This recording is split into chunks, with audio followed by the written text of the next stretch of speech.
Some tales are told, then soon forgotten. But a legend is forever.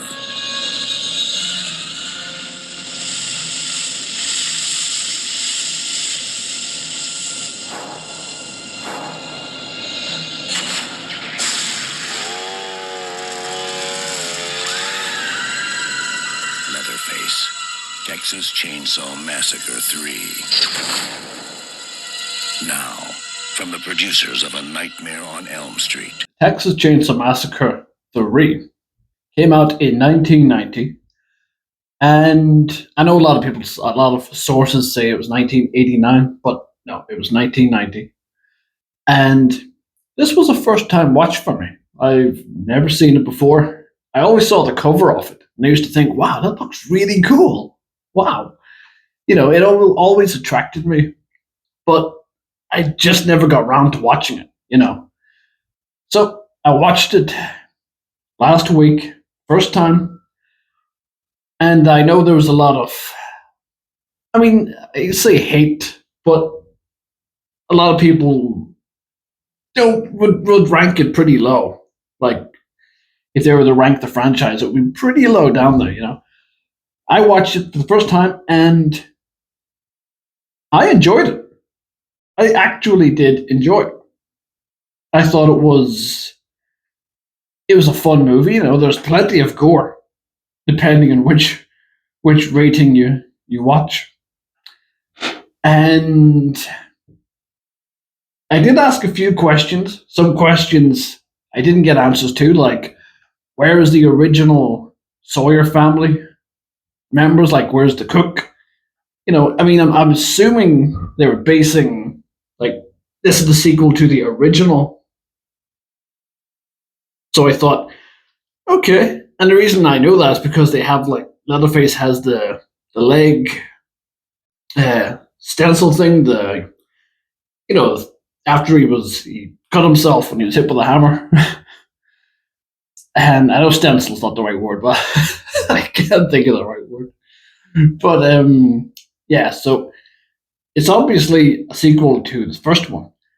And what made me think it was a sequel to the second one is because Stretch, who was the main character in the second one, makes a very small cameo. It's like a blink and you miss it moment as a news reporter. So that's a fun little cameo, but it could just be a cameo. It doesn't mean it's canon or the second one's canon. But it still makes you ask questions. Where's the cook? Grandpa's there, but he's dead. In this movie, he's been mummified, so he's just propped up on his chair. And they're pouring wine down his neck. So his ass is already dead. And spoilers, if anyone hasn't seen the second one, or you don't want to know anything about the ending of the second movie, give you 3 seconds. So basically, at the end of the second movie, everyone gets killed off. Leatherface gets killed.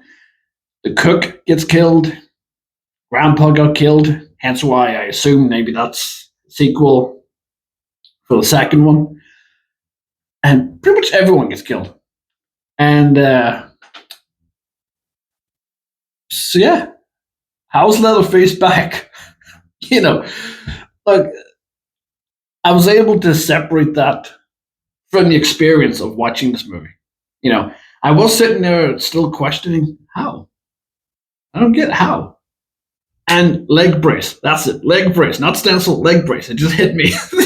I knew I'd get it. Oh, goddamn knew I'd get it, Who gets it? So it starts off with 2 friends driving down the road of Texas, and they accidentally run over a armadillo. So they get out of the car, they go to kill the armadillo. One of their friends, the woman, she refuses. She can't do it. So her male friend does it quite easily. And so, they end up at a gas station. These Texas Chainsaw Massacre movies, they just love stopping at gas stations, don't they? It's like the start of every one of them. You go to a gas station. Some shady people there seem normal and decent, but they ain't. The movie pacing is pretty good, in my opinion. It finds the right balance, of horror and the atmosphere. It's pretty good. You know, I know a lot of people have said that they find this movie to be boring or just the black sheep, or it's now. I even literally seen people say it's unwatchable. Okay, I mean I know everyone's entitled to their own opinions, and everybody has their own experience with a movie. I could love it. You could hate it. You can hate it. I could love it. That's the joys of being horror fans, isn't it? Because we can all sit and talk about our experiences and trade our thoughts. I love that. Personally, I loved it. As I said already, I thought it was. I had a really good time with it. I had earphones in, so I was able to have like full immersion. You know, so I thought it was pretty good, and I genuinely think that this design for Leatherface, it was inspired from the original, because I think the original looks the most real in terms of like flesh, skin. But I really love the design of this version of Leatherface. He looks badass. He looks cool. The teeth, the whole look, the whole hulking look, and just overall, just badass. I really love the design. Later on, you're introduced to the rest of the Sawyer family. There's a little girl. Their mum is still alive, apparently. There's three brothers. One of them, who's probably the most unhinged, he practically goes nuts at the gas station. The girl goes into the bathroom and he goes all Norman Bates on her. Like he goes next door, he removes a picture in his little peephole, and, and he just, being a little perv.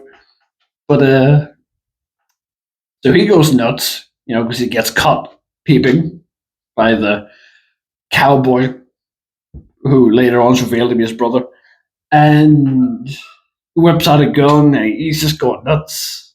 He takes a picture, which is, I think, a cool little homage to the hitchhiker in the first movie, where he takes the picture and he shows you the picture, like, it's like a real good picture. You like it. Then he tries to sell it to you. You're like, no, I don't fuck picture. I didn't ask for it. So I thought that was a pretty cool little Easter egg homage. And the character that we're introduced to later on is called Benny. And he was probably my personal favorite character. I thought he was played awesome. And who is he played by? None other than Joe Grizzly, bitch. Joe Grizzly, bitch. Played by the great Ken Forey. And his character's just pretty much dumped into the situation. It's like he somehow wandered into all this chaos, and he's like, "What the fuck is going on? Who are you?" But he goes with it. So his character's pretty awesome. The two friends are rammed off the road, Jeepers Creeper style, and the car tumbles, and both of them get out of the car, and they're all injured, and they're fucked. So Benny finds him. He finds one of them. No, he finds two of them, and he's trying to nurse them and help them, and gives them a painkiller. And I mean, I'm sorry, but if some stranger handed me something and said, "Here, take this, it'll help," I'd be like, "Yeah." At least that's just me. Again, it's just what I would be like in that situation. But thankfully, it was a painkiller, and Benny is genuine. So there's that. So we're introduced to all the Sawyer family. There's a little girl who is rumored, and there's a theory that that's Leatherface's daughter. I don't think so. I know that was an idea they had, like when they were making this movie. So I highly doubt it. Personally, I highly doubt it. And there's three brothers. One was the cowboy. One was that unhinged guy, and the other one, he's there, but he's like, I think he's like the brains of the operation. He's the cook, the new cook, and their mum. Fair enough. She's in like a wheelchair, and she has this like little voice thing. She has to press it whenever she talks. It's like an electronic thing. But later on, there's like really like silly scenes, like whenever she's laughing or everybody's laughing, she hits things like, which I thought was really goofy and silly, but whatever, like, doesn't matter. So personally, I prefer the original family from 1 and 2, but these ones, I was entertained by them. They were pretty messed up. Oh yeah, Grandpa's in this movie. He's dead, but he's in the movie. He's basically mummified. So they've propped him up in his chair, and they're like feeding wine to him. So that's interesting. Hey, at least he's in it.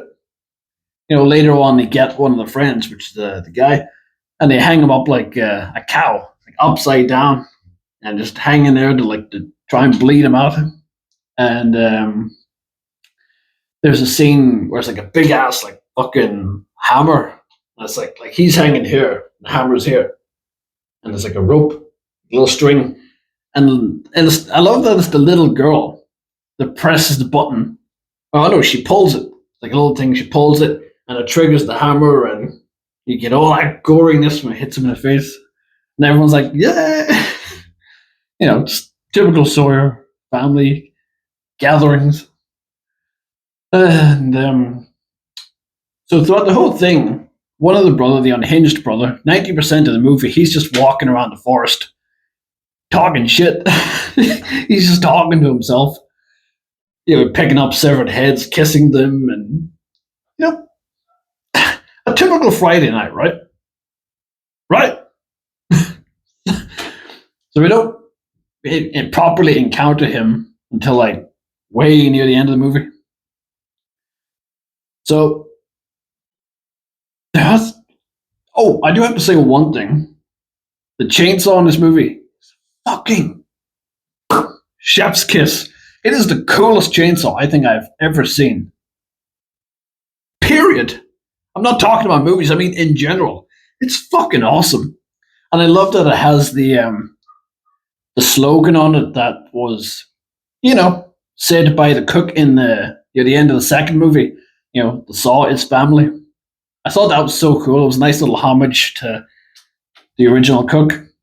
And it's just badass. In general, it's kick ass. It's fucking huge too. It's like, yeah, that's whenever the ladies just walk out of the bar and I'm standing there on my own.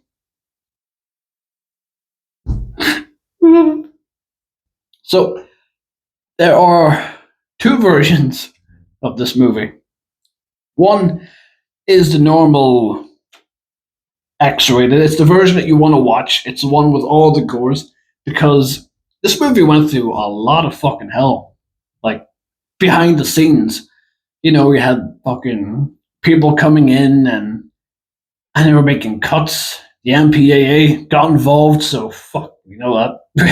We know that's never good. So they wanted to cut a lot of the fucking awesome scenes that, like I'll show you a couple of examples, like comparing, like, version with the gore and the version that was cut, the gore that was cut, and as you can see, they've dulled this fucking movie down to shit.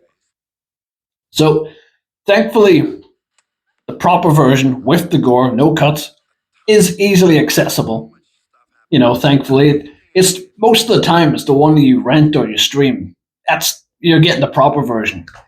The cut version you can't really get, thankfully, and it's probably most likely the version you would get on TV if it airs, which is it sucks. I hate when they do that. Like just leave it the fuck alone. And then you had another director coming in, like near the end of the movie, to direct it and finish it. It just went through a lot. There were a lot of time restraints, budgets. They went through a lot. It's a miracle this movie turned out as decent as it did, in my opinion. I genuinely really do think that this movie gets way too much slack. It gets more hate than it deserves. If you knew the backstory of everything people went through to get the movie out, and just watch it. Like, don't sit here thinking, oh well, the original, that's not the cook, that's not this. Just watch it for what it is, and just switch your brain off and just enjoy it for what it is. A early '90s slasher movie. And they have got some good kills in here. There are some genuinely decent kills. So there's parts in it, like, nitpick wise. That being said, nitpick wise, there's certain things like whenever Leatherface gets in the car, yeah, I know. Leatherface can drive? What the fuck? But there's a scene where he's in the car and he's driving towards Benny, and Benny has the gun and he's pointed at Leatherface at the car while it's coming towards him. He's like, yeah, come on. And he gets closer and he's like, oh. And he gets hit by the car. I'll show you, look.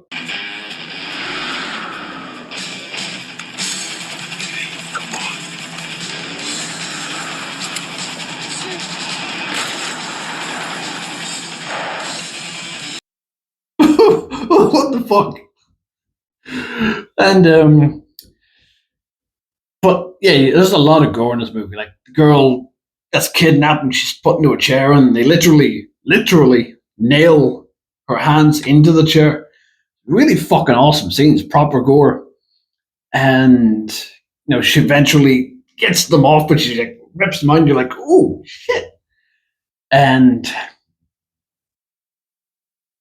later on, she does become like, she gets crazy, like at the end of the original one, where Sally just loses her shit after she gets in the truck.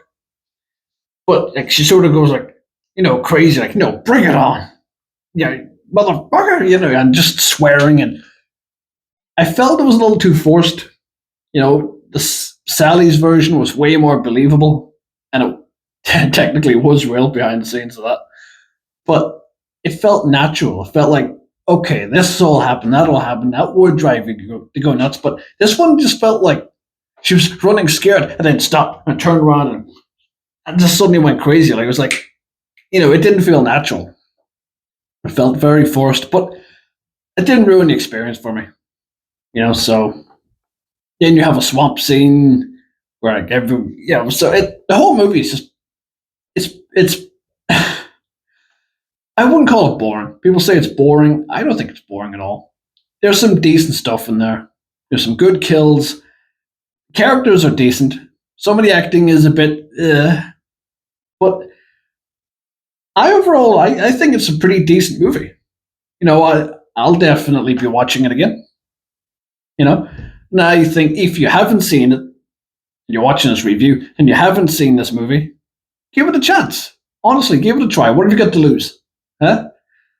It's genuinely a good movie. I had a good time with it. Just switch your brain off. Don't overthink things. Think of this as a soft reboot.